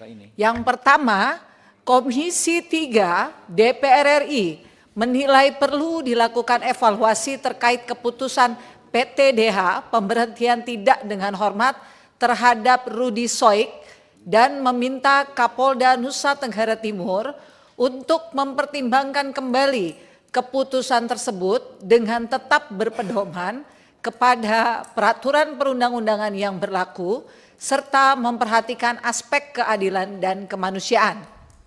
Teman-teman gimana? Apakah bisa disepakati? Pak Kapolda? Ya, setuju ya Pak ya? 2. Komisi 3 DPR RI meminta Kapolda Nusa Tenggara Timur untuk fokus melakukan proses penegakan hukum terhadap kasus TPPO dan BBM ilegal tanpa pandang bulu dengan mengedepankan transparansi dan akuntabilitas dalam penanganan perkara. Bisa sepakati? 3. Komisi 3 DPR RI meminta Kapolda Sulawesi Tengah dan jajarannya untuk segera melakukan penyidikan terhadap peninggalnya tahanan atas nama Bayu Adityawan secara transparan, profesional, dan bertanggung jawab, serta memberikan sanksi tegas kepada para pelaku yang terbukti melakukan pelanggaran sesuai dengan ketentuan perundang-undangan yang berlaku. Teman-teman mungkin ini bahasanya Kan Agak, iya. sepertinya belum ya, padahal sudah gitu loh. Ini nomor 3. Untuk terus melakukan mungkin ya, bukan betul. untuk segera, karena kan sudah dilaksanakan oleh Pak Bahkan Kapolda. hampir tuntas, Pak. Ya. Sudah hampir Untuk selesai. terus Iya, bahkan udah hampir selesai. Siap. Udah, ya. Jadi tadi Untuk menyelesaikan asumsinya belum, sekarang untuk menuntaskan itu aja. Izin pimpinan. Yes, Pak Oke, Suding. Pak Suding. Bahasa yang pas nih Pak Suding nih, paling paham nih. Ya, pada prinsipnya setuju. Saya meminta tambah satu diksi aja ya, secara keseluruhan, transparan, profesional dan bertanggung jawab, secara menyeluruh. Coba, Sekretariat. Komisi 3 meminta kepada Kapolda Sulawesi Tengah dan jajarannya untuk menuntaskan penyidikan terhadap meninggalnya tahanan atas nama Bayu Adityawan secara menyeluruh. Karena kan ada dugaan-dugaan juga di luar dari yang tersangka sekarang. Ya. Secara menyeluruh, transparan, profesional, dan bertanggung jawab, serta memberikan sanksi tegas kepada para pelaku. Setuju? Betul. Oke. Oke. Sudah begitu? Sudah sepakati? Coba baca lagi ulang. Baca ulang Mbak Sari. Komisi 3 DPR RI meminta Kapolda Sulawesi Tengah dan jajarannya untuk menuntaskan penyidikan terhadap meninggalnya tahanan atas nama Bayu Adityawan secara menyeluruh, transparan, profesional, dan bertanggung jawab, serta memberikan sanksi tegas kepada para pelaku yang terbukti melakukan pelanggaran sesuai dengan ketentuan perundang-undangan yang berlaku. Setuju? Ya, lanjut. Keempat, Komisi 3 DPR RI meminta Kapolda Sulawesi Tengah. Keempat ya. Keempat lah. Ya. Gimana Pak Manghihut ini? Ya. Komisi 4, itu kan salah.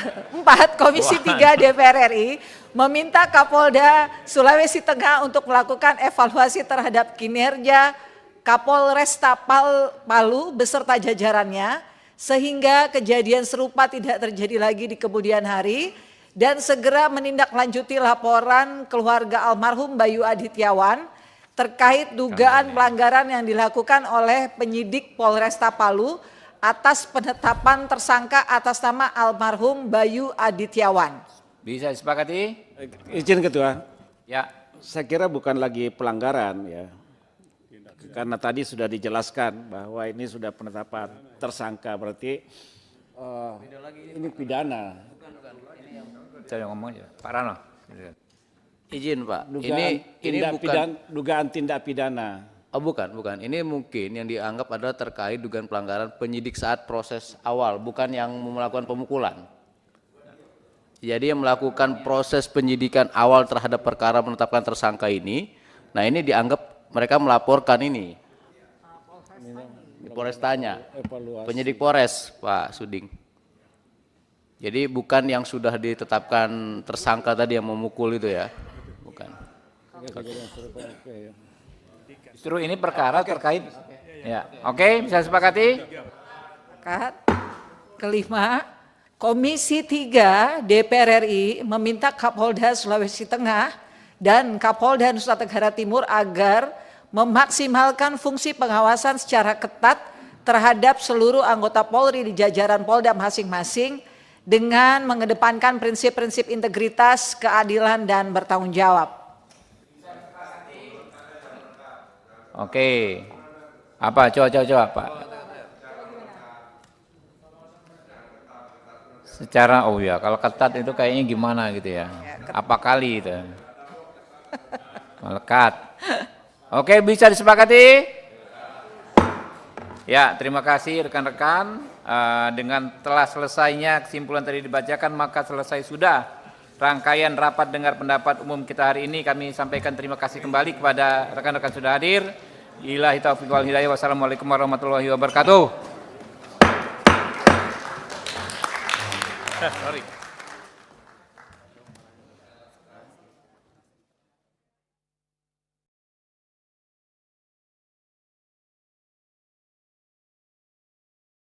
Baik, Sekretariat Parlemen, Komisi 3 DPR RI